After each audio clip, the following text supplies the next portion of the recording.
Assalamualaikum everyone, welcome back to this channel. This is me Alia Waheed and you are on the channel of Medicare. So in this lecture we are going to start the probability distribution. So in the previous lecture we have discussed about the intro probability, we have discussed its questions, we have solved the exercise 7.5. So now we are going to start its next chapter from the book of Introduction to Statistical Theory, and this topic is about the random variables. So this is very important to understand the probability distribution concept. So what is the random variables, what are them? First we will discuss them, then we understand what is probability distribution. So random numbers, it is a number quantity whose values are determined by the outcomes of a random experiment. This is called as random variable. So ये ऐसी quantities है, ऐसे numerical numbers हैं जिनकी value आप determine करते हैं randomly कोई भी experiment करके. इनके काफ़ी सारे नाम्स हैं. It also called as chance variable, stochastic variable and variate. So इसको डिनोट आपने करना है R.V, आर कैपिटल भी आप लिख सकते हैं.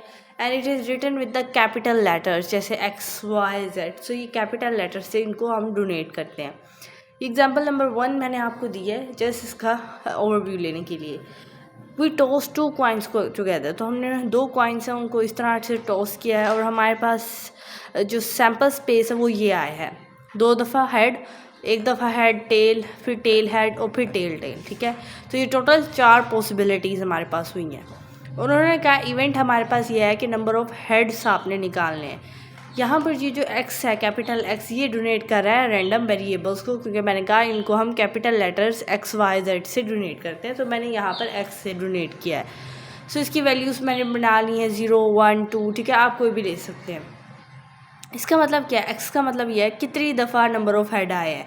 0 दफ़ा नंबर ऑफ़ हेड आया है, 1 दफ़ा आया है, 2 दफ़ा आया है. अब 0 दफ़ा नंबर ऑफ़ हेड किस में आया है? इसमें जिसमें 2 दफ़ा टेल आए हैं, यानी हेड कोई भी नहीं है. सो ये इवेंट हो गया. जिसमें 1 दफ़ा हेड आया है, सो ये 2 सिचुएशंस ऐसी है जिसमें सिर्फ 1 दफ़ा हेड आया हुआ है, तो वो मैंने लिख दिया.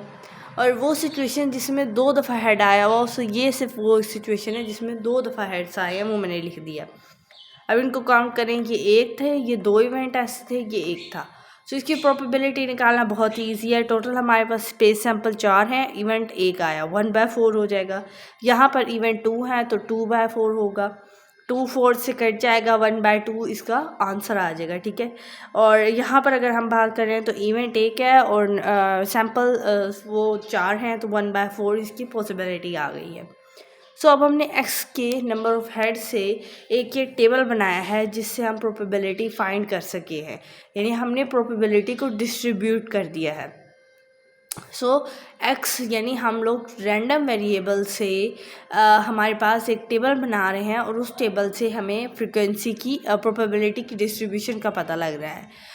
सो इसलिए हम कहते हैं कि रैंडम वेरिएबल्स वो न्यूमेरिकल वैल्यू है जो कि हमें डिफरेंट आउटकम्स को डिटरमाइन करने और प्रोबेबिलिटी डिस्ट्रीब्यूशन को फाइंड आउट करने में मदद देता है. सो अब आगे हम लोग देखते हैं. सो यहाँ पर ये जो x है ये आपके नंबर ऑफ़ हेड्स को डोनेट कर रहा है, यानी रैंडम वेरिएबल्स को डोनेट कर रहा है. This random variable is use to find the probability. So इसी रैंडम वैल्यूज़ से 0, 1, 2 इसी से ही हमने प्रोबेबिलिटी निकाली है. आपने देखा है पीछे हमने सॉल्व किए इसे. So it helps to distribute the probability. तो इसने डिस्ट्रीब्यूट किया प्रोबेबिलिटी को. जिनमें 0 दफ़ा हेड आया है उनकी प्रोबेबिलिटी हमने अलग हटाई है, जिसमें 1 दफ़ा हेड आया है हमने उसकी प्रोबेबिलिटी अलग से निकाली है. तो हमने इस तरह से प्रोबेबिलिटी को डिस्ट्रीब्यूट किया है. अब ये रैंडम वेरिएबल्स के आगे टाइप्स आ जाती हैं. 2 टाइप्स है इसकी. पहली टाइप है डिस्क्रीट रैंडम वेरिएबल्स और दूसरे आ जाते हैं कंटिन्यूस रैंडम वेरिएबल्स. सबसे पहले देखते हैं डिस्क्रीट क्या है. It contains the values of finite और इनफाइनाइट नंबर. इसके अंदर फाइनाइट और इनफाइनाइट नंबर. तो फाइनाइट नंबर्स क्या हैं कि आपको फिक्स नंबर दीजिए, जैसे ये x है equal to x1, x2, x3, बस इससे आगे और कोई नंबर नहीं. सिर्फ 3 नंबर्स हैं. ज़रूरी नहीं है सिर्फ 3 नंबर्स हों. फाइनाइट नंबर्स ये हैं कि 4 नंबर भी हो सकते हैं, 5 नंबर भी हो सकते हैं, कितने भी हो सकते हैं. बट इस तरह आगे डॉटेड फॉर्म में कंटिन्यूस नहीं लिखा हुआ आएगा. बट जब डॉटेड फॉर्म में कंटिन्यूस लिखा हुआ आएगा इट्स मीन ये इनफाइनाइट नंबर है एंड तक. ठीक है, हमें नहीं पता ये 10 पे जाके रुक रहा है, हमें नहीं पता ये 100 पे जाके रुक रहा है, हमें नहीं पता ये 1000 पे जाके रुक रहा है. This is continuous. So district randoms अगर आपको इस तरह से दिए जाएँ तो इट्स मीन कि ये वेरिएबल्स डिस्ट्रिक्ट है। अच्छा बच्चों, अब हम लोग देख लेते हैं कि कॉन्टीन्यूस रैंडम वेरिएबल्स कौन से होते हैं। So it contain the values above and below the zero. तो इसके अंदर वो वैल्यूज़ भी होती हैं जो ज़ीरो से नीचे होती हैं। जैसे मैंने आपको डिस्ट्रिक्ट का कहा, वहाँ पर ज़ीरो से ऊपर की वैल्यूज़ ज़्यादातर होती है, 0 1 2 3 4 इस तरह की वैल्यूज़ होती हैं। यहाँ पर ज़ीरो से नीचे वाली वैल्यूज़ जो ज़ीरो पॉइंट में होते हैं, पॉइंट फॉर्म में जितने भी वैल्यूज़ होती हैं वो भी कंटिन्यूस में आती हैं। सो अब एग्जांपल्स इसकी देख लें। 3 कॉइन्स को हमने टॉस किया और हमने उसका पीडी यानी प्रोबेबिलिटी डिस्ट्रीब्यूशन फाइंड आउट करना है। नंबर ऑफ हेड आपने फाइंड आउट करने हैं। तो टोटल सैम्पल स्पेस क्या बनेगा, क्योंकि 3 दफ़ा टॉस किया है तो 3 दफ़ा एच, फिर 2 दफ़ा एच और 1 दफ़ा टी, फिर मैंने उसे ऑपोजिट करके लिखा। सो ये टोटल 8 पॉसिबिलिटीज़ बन गई। यानी एक्स क्या है, number of heads. Number of heads की कितनी पॉसिबिलिटी है, यानी हेड 0 दफ़ा आया, 1 दफ़ा आया, 2 दफ़ा आया या 3 दफ़ा आया। तो उसकी प्रोबेबिलिटी मैंने निकाली 0 दफ़ा हेड, यानी हेड कहीं पे भी नहीं आया। सो ये एक प्रोबेबिलिटी है जिसमें हेड कहीं भी नहीं था, सो मैंने 1/8 लिखा। वो प्रोबेबिलिटी जिसमें हेड 1 दफ़ा आया है, सो इसमें और इसमें, इन 3 में हेड 1 दफ़ा आया है तो मैंने 3/8 लिखा।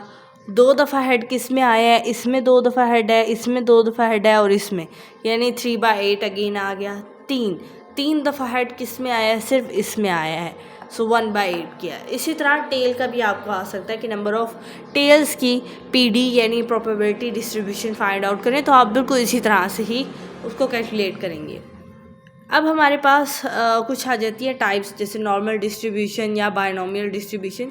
सो ये मेथड्स हैं कंटिन्यूस वेरिएबल्स वैल्यूज़ को कैलकुलेट करने के लिए या डिस्ट्रिक्टेड को कैलकुलेट करने के लिए।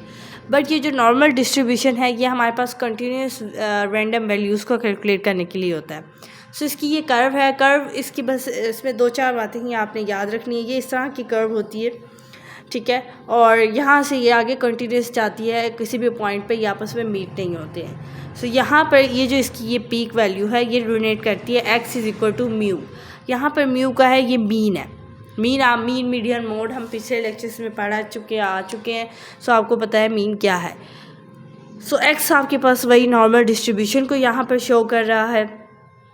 सो अब यहाँ पर अगर मैं इन सबको रेस करके आप लोगों को समझाऊँ, सो ये जो पीक वैल्यू है ना, इस पीक वैल्यू के ऊपर मीन मीडियन मोड इन सब की वैल्यूज़ एक होती है, ठीक है। अब मैंने इसी के साथ यहाँ पर कुछ 2 लाइंस ड्रॉ की हैं। इस वाली वैल्यू को मैंने नाम दिया x + म्यू, ठीक है, और इस वाली को नाम दिया x - म्यू, ठीक है। अब इस वाली लाइन से लेकर यहाँ तक ये जितना भी एरिया है ये हमारे पास एरिया 1 के इक्वल है। सो अगर मैं 1 को 2 हिस्सों में डिवाइड करूँ, इस पॉइंट से 2 हिस्से मैंने डिवाइड किए, तो 0.5 इसका एरिया 0.5 है और इसका अगेन एरिया 0.5 है, इक्वली डिवाइड है। सो इनके भी नंबर्स जो बीच में होंगे वो इक्वली डिवाइड होंगे। फिर मैंने एक और यहाँ पर लाइन लगाई है, ठीक है, ये x + 2 म्यू और ये x - 2 म्यू को शो कर रहा है, ठीक है। सो ये कर्व है नॉर्मल डिस्ट्रीब्यूशन की जो कि यूज़ होती है, और इसमें यही बातें जो है वो आपने याद रखनी है। लेकिन हम नॉर्मल डिस्ट्रीब्यूशन से इसके क्वेश्चन सॉल्व नहीं करते, हमें इसके क्वेश्चन सॉल्व करने के लिए स्टैंडर्ड नॉर्मल डिस्ट्रीब्यूशन निकालना होता है। उस स्टैंडर्ड नॉर्मल डिस्ट्रीब्यूशन में हम x को नहीं z को यूज़ करते हैं। z is showing that it is standard normal distribution. So अब z की वैल्यूज़ किस तरह से आएंगी, हमने जस्ट x की जगह z पुट कर देना है, तो z की वैल्यूज़ वो आ जाएंगी, ठीक है। सो अब जब z की वैल्यूज़ आप पुट करेंगे ना, सो मैं यहाँ पर इन सबको जो है यहाँ पर आप क्या लिखेंगे, z = म्यू। सो यहाँ पर अब आप लोगों ने जो वैल्यूज़ पुट करनी है x की या म्यू की z के साथ, सो x को आप लोगों ने 0 कर देना है और म्यू को आपने 1 कर देना है। सो यहाँ पर इसकी वैल्यूज़ निकल आएंगी। जैसे z = म्यू है, म्यू 1 के इक्वल है, यानी z = 1 के इक्वल हो जाएगा, ठीक है। x + म्यू यानी 0 + 1 तो वो = 1 होता है, सो यानी z यहाँ पर भी = 1 हो जाएगा, ठीक है। उसके बाद अगर आप लोग देखें तो x + 2 म्यू, x की वैल्यू क्या है, 0 + 2 और म्यू 1 है, 2 ऑन द 2 0 + 2, सो यहाँ पर z = 2 हो जाएगा। इस तरफ देखें तो 0 - 1 हो जाएगा, सो -1 आंसर आ जाएगा। यहाँ पर होगा 0 - 2, ठीक है, और क्रॉस 1 होगा तो वो -2 ही आ जाएगा। सो ये z की वैल्यूज़ आ गई हैं 1 1 2 -1 -2। सो ये स्टैंडर्ड नॉर्मल डिस्ट्रीब्यूशन की हमने वैल्यूज़ निकाली हैं, बट हमारे पास इसका एक फार्मूला भी है, उससे देखते हैं हम लोग।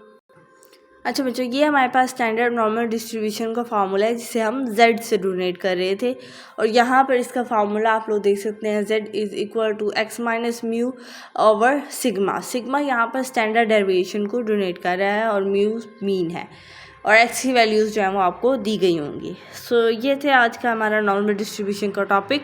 नेक्स्ट लेक्चर में हम लोग इसके कुछ एग्जांपल्स क्वेश्चन सॉल्व करेंगे। आई होप कि आप लोगों को आज का लेक्चर अच्छा लगा होगा। अगर आपको वीडियो अच्छी लगी है तो प्लीज़ वीडियो को लाइक करें, चैनल को सब्सक्राइब करें, और आने वाली हर नई वीडियो आप तक पहुंच सके, सो इसलिए बेल आइकन को ज़रूर प्रेस करिएगा। टेक केयर, अल्लाह हाफिज़।